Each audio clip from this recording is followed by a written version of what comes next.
Baikkah yang kita lakukan? Bermanfaatkah yang kita lakukan? Jadi kalau kita itu hidup sebagai manusia yang bermanfaat, insya Allah kita itu hidup pun akan dimudahkan oleh Allah Subhanahu wa Ta'ala. Tapi kalau kita itu serba mempersulit, menghina, menghujat sesama manusia, ya hidup kita juga akan dihujat, dipersulit, bahkan diinjak-injak harkat martabatnya oleh sesama manusia. Sekarang kita sudah masuk bulan Sya'ban, entah lagi kita masuk bulan Ramadan. Di bulan Sya'ban inilah ibarat mesin itu mobil dipanasi. Mulai Rejab kemarin, sekarang Sya'ban dipanasi. Kalau mobil itu untuk perjalanan jauh, ada naiknya, ada turunnya. Bulan Ramadan itu nggak terasa seperti bulan ada kadang-kadang itu terus gak usah poso meneh kena ganti, gak lapo-lapo encer gitu ya. Itu naik turunnya di dalam bulan Ramadan. Terus sebab itulah maka kita sekarang ini mempersiapkan diri di bulan Ramadan. Kita mulai latihan puasa yang lama ini sudah kita tidak lakukan. Mulai sekarang kita puasa 2 hari boleh ya, puasa 2 hari boleh. Pokoknya merasakan hawanya Ramadan sudah masuk sekarang. Nah, apa yang perlu kita lakukan? Tadi saya baru memberikan pelajaran La ilaha illallah. Saya katakan banyak orang itu kalau saya pergi ke satu daerah, saya tanya, Pak, Bapak ini sholat mulai kapan? Oh, mulai saya kecil, Pak. Siapa yang suruh sholat? Ya Bapak saya, emak saya, nenek saya lah yang suruh sholat. Jadi itu yang karena Bapak mengerjakan sholat karena disuruh Bapak, emak, dan nenek. Ya, nggak apa-apa, itu bagus. Tapi jangan lupa, ya, di dalam ajaran Islam itu ada 5 rukun Islam. Tidak boleh sama syahadat. Jadi dengan bersyahadat ini, asyhadu an la ilaha illallah wa asyhadu anna Muhammadar Rasulullah, kita itu bersaksi. Ya. Jadi sejak itulah kita melaksanakan ada perintah setelah bersyahadat, ada perintah sholat, puasa, zakat, haji. Tapi kalau kita nomor 1 tadi ini tidak bersyahadat, terus si ngongkon sholat sopo, yang suruh puasa sopo, tidak ada. Jadi kalau kita sudah bersyahadat tadi, seperti misalnya syahadat itu contohnya, saya mau ke rumahnya Bu Murti, saya tidak tahu rumahnya, bukan sama Ros, Pak, saya antar ke rumahnya Bu Murti. Setelah itu nanti di Malang ya, saya tunjukkan ini loh Pak rumahnya Bu Murti. Di situ saya bersaksi, inilah rumahnya Bu Murti. Saya masuk, uluk salam. Walaupun saya tua, walaupun saya gurunya, tetap saya uluk salam. Assalamualaikum Bu Murti. Waalaikumsalam Pak Desa. Monggo Pak Desa, monggo. Nah, saya dipersilakan masuk, disuruh duduk di satu kursi, ya kan? Monggo Pak, mungkin enggak ngerti. Saya harus nurut apa katanya Bu Murti, duduk yang tempat duduk yang disuruh duduk itu. Saya duduk. Disitulah ketaatan saya kepada Bu Murti. Saya pakai pengakuan bahwa itu rumahnya, saya mengaku dulu itu rumahnya, dan saya masuk, saya taat aturannya Bu Murti. Tidak boleh saya, aku tak lugu dulu kamarmu Bu Murti. Ayo nanti ini orang kabel. Tidak boleh, harus taat. Monggo Pak, silakan duduk di sini. Itulah etika di dalam beribadah. Jadi setelah kita mengakui akan Allah, asyhadu an la ilaha illallah, kita tahu Allah, kita merasakan kekuasaan Allah, kita merasakan kebesaran Allah. Itu juga tunduk dan aturannya. Ya. Sejak kita mengakui, kita tunduk aturannya. Bukan lagi seenaknya, sholatnya pingpisan. Tidak boleh. 1 hari, 5 kali. Tadi saya cerita, kalian semua bekerja di Hong Kong. 1 bulan 30 hari, liburnya minggu kayak ini. Nanti tanggal 1 bayaran, kan gitu ya, normal ya. 10 hari kurangi 4 minggu, tinggal itulah jam kerjanya. Nanti tanggal 1 bayaran. Kira-kira kalau sampai kerja 2 hari, 1 bulan terus minta bayaran di KI orang kira, tidak mungkin dikasih.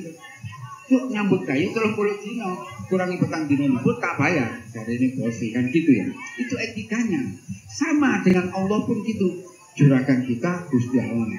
Kita mau diberi kewajiban sholat 5 kali 1 hari 1 bulan. Lu akhir bulan oleh bayaran, pahala, kemudahan, rezeki, semua pasti dikasih.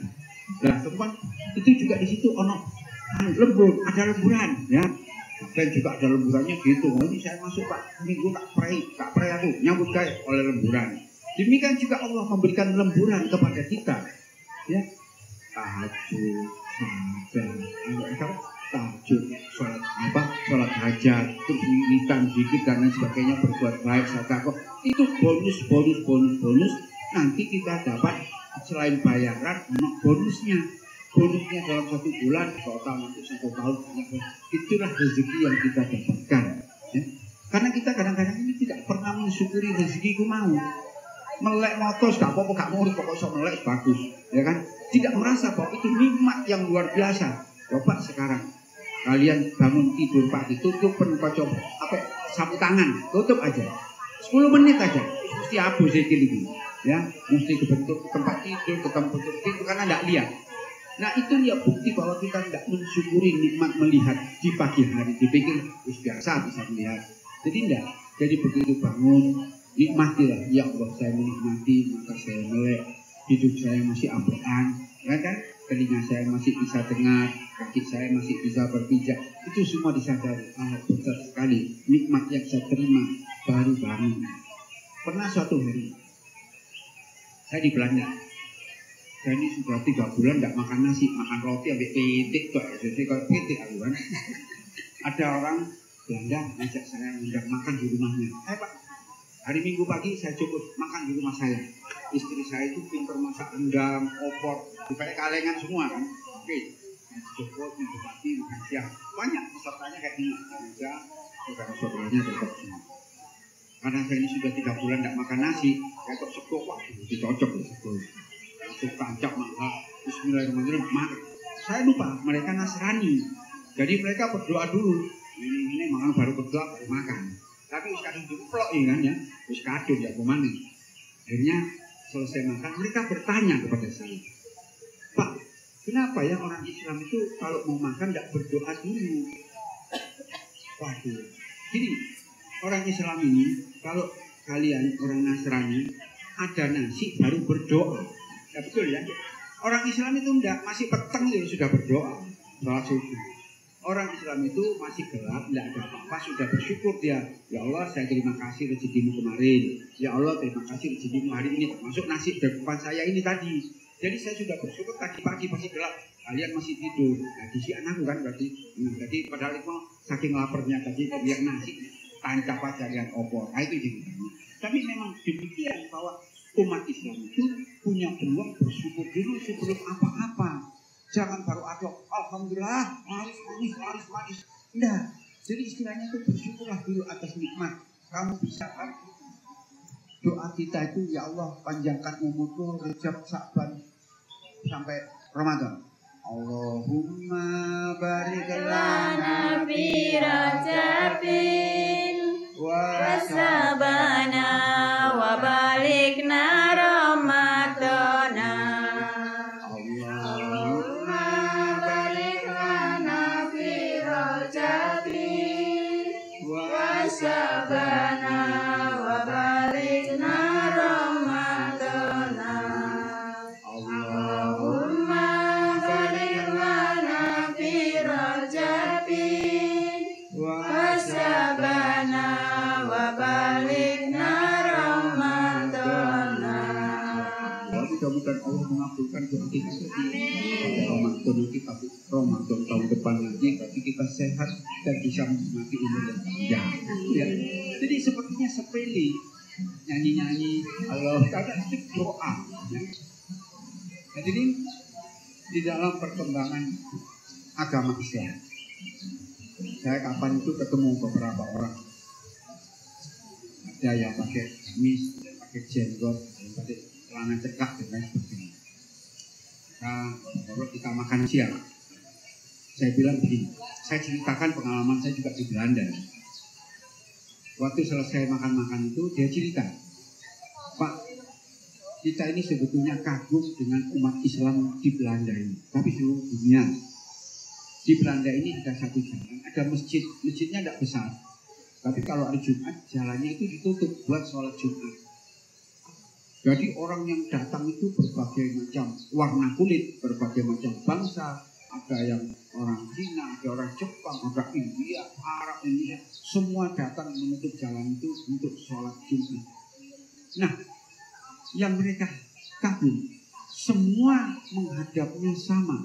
Ya benar, menghadap Ka'bah, menghadapnya ke Ka'bah, mereka sholat. Yang kedua, gerakannya sama, Allahu Akbar, sama. Bacaannya sama, mulai Al-Fatihah dan surah-surah. Bacaan 3 persamaan yang tidak ada di dalam agama lain. Agama lain itu kiblatnya ngalor ngidul, wetan balik mulon, tidak ada yang satu arah seperti kita kiblatnya. Kedua, gerakannya tidak ada yang sama, bacaannya tidak ada yang sama. Gereja satu dengan gereja lain tidak akan sama bacaannya. Ya. Jadi itulah yang membuat hebatnya umat Islam bahwa ada persamaan yang kita pelihara. Saya katakan tadi, sing benar kalau sampai sholat masih ngadep Ka'bah, ya bagus. Pada berarti umat Islam yang benar sampai masih membaca Fatihah, ya bagus. Itu berarti dalam Quran membaca surat-surat rukuk, sujud dan lain sebagainya. Ya. Nah, ini saya ingin menyampaikan satu rahasia dalam memohon kehadiran Allah.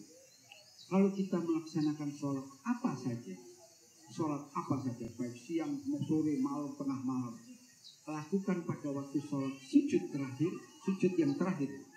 Di situ sebelum bangun lagi, memohon kehadiran Allah. Ya Allah, ampuni dosa orang tua saya, ampuni dosa saya, ampuni dosa anak-anak saya, berikan rezekimu yang dunia akhirat, limpahkan rezekimu dunia dan akhirat. Itu permohonannya. Selesai baru duduk salam.